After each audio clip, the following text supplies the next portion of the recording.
भगवान नहीं कहते, आपसे कभी नहीं कहने आते कि 5 वस्त्र चढ़ाए जाए, लेकिन जो हमको अच्छा लगे अपने आप को वैसा ही भगवान को अर्पित करें। आज आत्मदेव बड़ा व्यथित बैठे हैं। क्यों? उनके कोई संतान नहीं। घर में तुलसी का वृक्ष भी नहीं रुकता, सूख जाता है। घर में एक गाय भी है, उस गाय को भी बच्चा बछिया कुछ नहीं, वो भी बांझ हो गई। बड़ा चिंतित हैं। और ऐसे लोग जो होते हैं ना, तो मोहल्ले में 2-4 लोग होते हैं ऐसे, पड़ोसी भी कहने लगे भाई इनका सुबह सुबह मुंह न देखना, ये निसंतान है, इनके घर में तुलसी का वृक्ष नहीं रुकता। पंडित जी बहुत परेशान थे। धन तो बहुत है, भगवान की सब कुछ कृपा है, लेकिन घर में कोई संतान नहीं। एक दिन पंडित जी के मन में उथल पथल हुई। अपनी पत्नी से बोले कि देवी, घर में कोई संतान नहीं है, लोग ताने मारते हैं, ऐसा करते हैं कि हम जा रहे हैं वन में, भगवान से प्रार्थना करेंगे, शायद हमको भगवान की कृपा हो जाए। पंडित जी आज जंगल की ओर गए और एक निर्जन स्थान में जाकर के बैठ गए और रोने लगे। कहां जाऊं, किससे कहूं कि मेरे संतान नहीं। वहीं से एक महात्मा जी गुजर रहे थे, एक संत, और संत का कार्य है लोगों के दुखों को दूर करना। जैसे ही संत ने देखा तो पूछने लगे, कथम रोदिषि विप्र त्वं काते चिंता बलीयसी वद त्वं सत्वरं मह्यं स्वस्य दुखस्य कारण। पंडित जी, आप क्यों रो रहे हैं? आप तो कोई कर्म कांड में बड़े ही निपुण आचार्य लगते हैं, क्या तकलीफ है आपको, मुझे बताइए। पंडित जी ने चरणों में गिरकर कहा, महात्मा जी क्या बताऊं, मैंने जो पाप कर्म किए हैं उसे ही भोग रहा हूं। मेरे द्वारा दी हुई चीज देवता नहीं ग्रहण करते, पितृ स्वीकार नहीं करते, घर की गौ जो है वो बांझ हो गई है, तुलसी का बिरवा सूख गया है, और मेरे घर में कोई संतान नहीं। अब मैं घर से निश्चय करके निकला हूं कि जब तक पुत्र की प्राप्ति नहीं हो जाएगी, पुत्र की प्राप्ति का वर नहीं मिलेगा, तब तक लौट कर घर नहीं जाऊंगा, यहीं मर जाऊंगा। महात्मा जी को बड़ा आश्चर्य हुआ और उनको समझाते हुए महात्मा जी ने कहा कि पंडित जी, मुंचा ज्ञानम प्रजारूपम बलिष्ठा कर्मणो गति विवेकम तु समासाद्य त्यज संसार वासना। पंडित जी, आपके मन में पुत्र की जो कामना है ये एकमात्र अज्ञान है।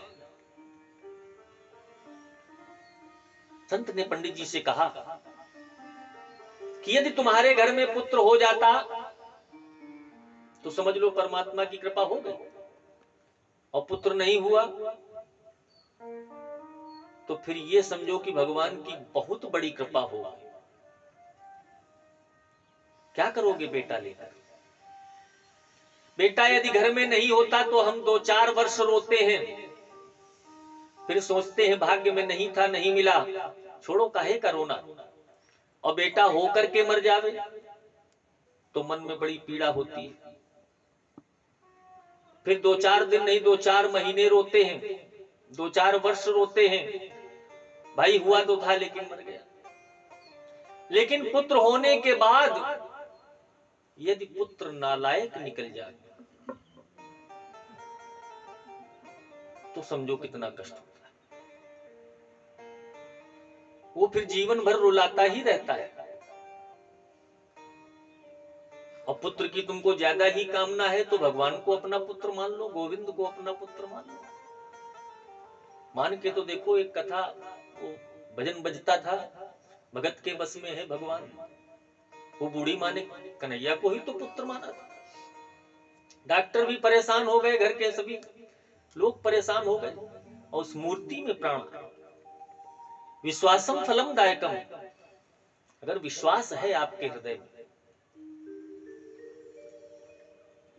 अनन्य ममता विष्णु ममता प्रेम संगता भावश एव सांद्रात्मा बुधै प्रेमा निगद्यते।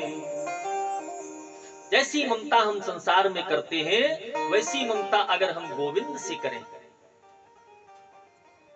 जितना प्रेम हम संसार के प्राणियों से करते हैं, संसार के लोगों से करते हैं, उतना अगर भगवान से करें तो बड़ा आनंद है। पंडित जी चरणों में गिर पड़े, बोले महात्मा जी, यही तो समस्या है। इन महात्माओं के सामने जरा सा भी मन की बात कह दो तो तुरंत वेदांत बखाना शुरू कर देते। मैंने कह दिया मेरे पुत्र नहीं है तो मुझे कथा सुनाने लग गए। ओ महात्मा जी, मेरे को बेटा चाहिए। संत ने कहा, लेकिन मैंने तुम्हारी मस्तिष्क रेखा को देखा है कि 7 जन्मों तक तुम्हारे कोई संतान ही नहीं। पंडित जी बोले, आप संत हो महाराज, आप चाहो तो जन्म पत्री को भी बदल सकते हो, आप चाहो तो हस्तरेखा में भी परिवर्तन ला सकते हो, और यदि आपने आज हमें पुत्र नहीं दिया तो मैं आपके सामने ही सिर पटक पटक कर यहीं पर प्राण दे दूं। हमें पुत्र चाहिए। संत हृदय नवनीत समर्पण। संत का हृदय बड़ा सुकोमल होता है। उन महात्मा जी ने एक अपनी झोली से फल निकाला और फल पंडित जी को दे दिए, और बोले पंडित जी ये फल ले जाओ। सारे नियम बता दिए। इस फल को अपनी पत्नी को खिला देना, भगवान की कृपा होगी, पुत्र हो जाएगा। संत का प्रसाद ला के पत्नी को दिया, धुंधली को। अब धुंधली देवी ने सोचा कि ये फल महात्मा ने दिया है तो हो सकता है सही हो जाए। और मैंने सुना है कि जब गर्भ में बालक आता है तो बहुत पीड़ा होती है, बहुत तकलीफ होती है, बड़ी परेशानियां उठानी पड़ती हैं। कभी कभी तो बालक की वजह से मां को ही मर जाना पड़ता है। अनेकानेक बातें सोच करके उसने जो फल था वो गाय को खिला दिया, और अपनी सहेली जिसके 6 पुत्र पहले से थे उससे बात की। 7वां पुत्र उसकी गर्भ में था। उससे बात की कि बहन तुम अपना पुत्र हमको दे देना, उसके बदले में तुमको हम बहुत सारा धन दे देंगे। उसने अपनी सहेली से पुत्र ले लिया और इधर गाय को जो फल खिलाया, क्योंकि संत का प्रसाद निष्फल नहीं जा सकता। तो गाय को जो फल खिलाया, उस फल के प्रभाव से गाय को भी एक सुंदर 3 महीने बाद गाय ने भी बालक का एक जन्म दिया। इस बालक के जो कान थे वो गौ के समान थे, बाकी पूरा शरीर मनुष्य के समान था। अब पंडित जी ने नामकरण किया, तो नामकरण में गाय के पुत्र का नाम गोकर्ण रखा। अब पंडित जी कहते हैं ये जो हमारा पुत्र है इसका नाम हम रखेंगे, मेरा नाम है आत्मदेव, तो मेरे पुत्र का नाम होगा परमात्मदेव। धुंधली बोली वाह, 9 महीने पेट में हमने रखा, सारे दर्द और तकलीफ हमने बर्दाश्त की, और नाम आप अपने हिसाब से रखेंगे? नहीं, नाम हमसे मिलता जुलता होगा। मेरा नाम है धुंधली, तो मेरे पुत्र का नाम होगा धुंधकारी। पुत्र का नाम क्या रख दिया? धुंधकारी। गाय के पुत्र का नाम है गोकर्ण, और आत्मदेव के पुत्र का नाम है धुंधकारी। गोकर्णः पंडितो ज्ञानी धुंधकारी महाखलः। गोकर्ण तो बहुत ज्ञानी हुए, गाय के पुत्र है, संत का प्रसाद है, लेकिन धुंधकारी बहुत बड़ा खल निकल गया। देखिए सदैव ध्यान रखें, मां प्रथम गुरु होती है। मां का सबसे पहला कार्य होता है बच्चे को बनाने में और बिगाड़ने। अगर कहीं इकलौता बेटा है घर में तो बहुत ध्यान रखना चाहिए, उस बच्चे के बिगड़ने के आसार अधिक होते हैं। यही तो हुआ धुंधकारी के साथ। माता का उत्तरदायित्व तो बहुत ज्यादा बढ़ जाता है जब इकलौता पुत्र होता है। वैसे समझदार पुत्र अगर घर में एक ही है तो फिर क्या कहने, बहुत ही अच्छा है। एक ही पुत्र पूरे खानदान को उतार देता है। शास्त्र कहते हैं कि बेटा एक हो लेकिन गुणवान हो। अगर कहीं पुत्र को पुत्र निकल गया तो फिर समस्या। और प्रारंभ कहां से होता है? सबसे पहले बच्चों के साथ बैठ के जैसे उसने कंची खेलना शुरू किया, समझ लो गड़बड़ हो रहा है मामला। वहीं से आप कंट्रोल करना प्रारंभ करें। अगर आपने वहां ध्यान नहीं दिया तो धीरे से दोस्तों के साथ, आजकल तो बड़ी बड़ी व्यवस्थाएं हैं भाई, फोन में ही लोग खेलते हैं, है ना? फोन में भी व्यवस्थाएं हो गई हैं। धुंधकारी पहले तो मां से मांगता था तो मां कहती थी तेरा ही है तो बेटा ले। जुआ खेलता था, शराब पी के आने लगा, कुछ दिन बाद मांस मदिरा खाने लगा तो पंडित जी को बड़ी गुस्सा आया, क्रोध आया। तूने मेरे घर को बिल्कुल अपवित्र कर दिया, कैसा पुत्र हुआ है? तो डांट दिया पिता को, चुपचाप बैठो, आप सठिया गए। आपको क्या मालूम? आपको कुछ मालूम भी है क्या करना चाहिए क्या नहीं करना चाहिए? हम समझदार हैं, हम समझते हैं। ये कब होता है? युवावस्था की प्रारंभ। युवावस्था ऐसी अवस्था होती है जिसमें ये लगता है कि जितने लोग समझा रहे हैं ना, इनको कुछ नहीं मालूम, हम ज्यादा बुद्धिमान हैं। लेकिन कहते हैं जहां न जाए रवि वहां पहुंचे कवि, और जहां न पहुंचे कवि वहां पहुंचे अनुभवी। अनुभव बहुत बड़ी चीज है। जिसने इस संसार का अनुभव किया है उससे ज्ञान लेने में कोई बुराई नहीं, उसको समझने में कोई बुराई नहीं। व्यतीत हो गए। आत्मदेव जी एक दिन आत्मचिंतन में बैठे हैं, इस घर में कैसे रहूं, कहां जाऊं, छोड़ दूं इस घर को। पिता जब परेशान हो गए तो उसी रात्रि में गोकर्ण जी महाराज का पदार्पण हुआ। गोकर्ण जी महाराज आए, अपने पिताजी को प्रणाम किया, बोले क्या बात है पिताजी? बोले बेटा क्या करें, मन बहुत घबराता है, मन व्यतीत होता है, कैसा पुत्र हो गया, जितना नाम था सम्मान था सब डुबो दिया। अब तो इस घर में अपमानित होकर रहना पड़ता है। वहां पर गोकर्ण जी ने आत्मदेव को बहुत ही सुंदर उपदेश किया।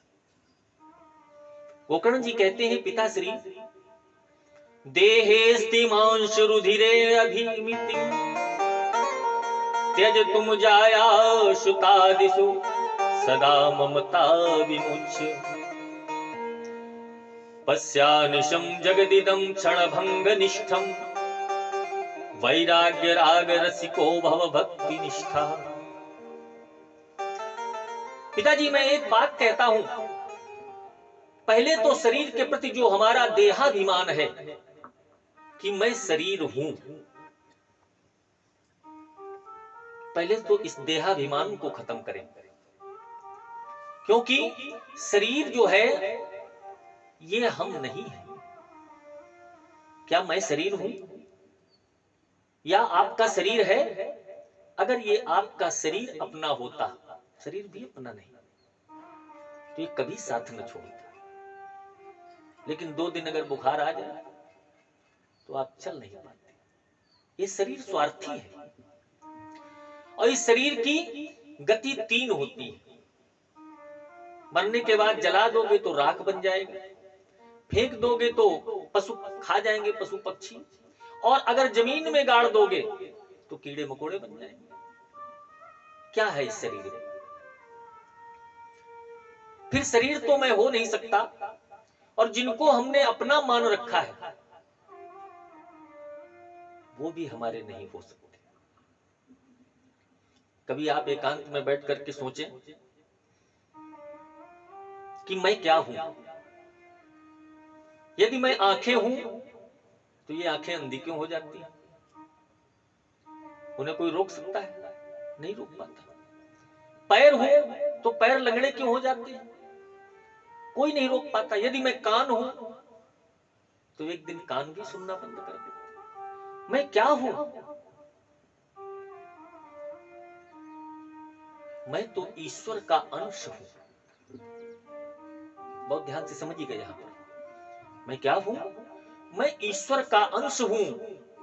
ईश्वर का अंश जो आत्म स्वरूप में हमारे इस शरीर के अंदर विद्यमान है। हम उसकी बात ना मान करके चंचल मन की बात में आके फंस जाते हैं और हम परेशान होते हैं, व्यथित होते हैं। जिस दिन हमारे मन में ये हो जाएगा कि ये सारा संसार झूठा है, सत्य केवल ईश्वर का नाम है, उस दिन से सारी समस्याएं खत्म। कोई समस्या आपके सामने नहीं। संत जो जंगल में वनवास में रहते हैं उनको कोई समस्या है? कोई कोई चिंता है? नहीं। कोई टेंशन है? नहीं।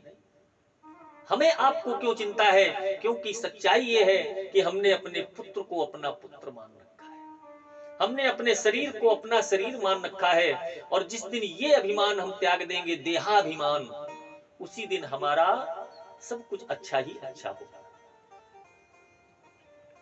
बहुत सुंदर उपदेश किया गोकर्ण जी ने आत्मदेव भगवान को। अब कुछ लोग कह देते हैं, पंडित हमसे पूछते भी हैं कि पंडित जी आप कह रहे थे हम ईश्वर का अंश हैं, तो जब ईश्वर का अंश है तो फिर हम अशुद्ध कैसे हो सकते हैं?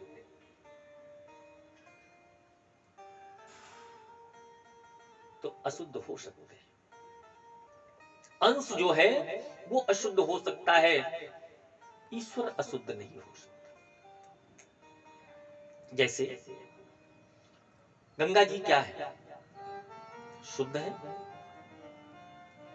गंगा जी में कितने भी सुअर लौटते रहते हैं, कितने भी जीव लौटते रहते हैं, कुछ भी उसमें डाला जाता है, लेकिन फिर भी गंगा जल शुद्ध है। हम फिर भी भर के लाते हैं। क्यों? क्योंकि वो शुद्ध है। अगर मान लीजिए वही गंगा जल हम एक कटोरी में रख दें और कोई सुअर आके मान लो उसमें मुंह लगा दे,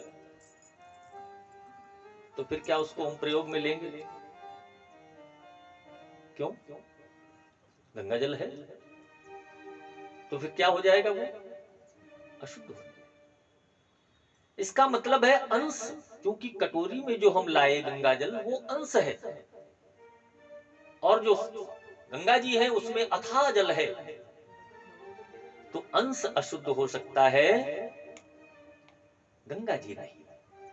ऐसे ही हम लोग उस महासमुद्र यानी भगवान के अंश हैं, तो भगवान तो विशुद्ध है, लेकिन हम आप अशुद्ध हो सकते हैं। हमारी आत्मा मलिन हो सकती है, हमारी बुद्धि धुंधली हो सकती है। बहुत ही सुंदर यहां पर उपदेश किया गोकर्ण जी ने। आत्मदेव उसी समय घर छोड़ के वन के लिए चले गए और भगवान का ध्यान करते हुए मोक्ष को प्राप्त। इधर धुंधकारी धुंधली जो है माता, उसको मारता है, पीटता है, बताओ धन कहां रखा है? वो कहती बेटा जितना था सब तुम ले गए, अब कुछ बचा ही नहीं। फिर भी मारता है। एक दिन माता धुंधली भी उठी और जाके पास के कुएं में छलांग लगा दी और अपने प्राण त्याग दिए। अब तो ये धुंधकारी आजाद है, स्वतंत्रता मिल गई, कोई कुछ कहने वाला नहीं है। जो धन था घर में सब व्यर्थ में लुटा दिया। अब जब कुछ नहीं बचा तो चोरी करने लगा, डांके डालने लगा।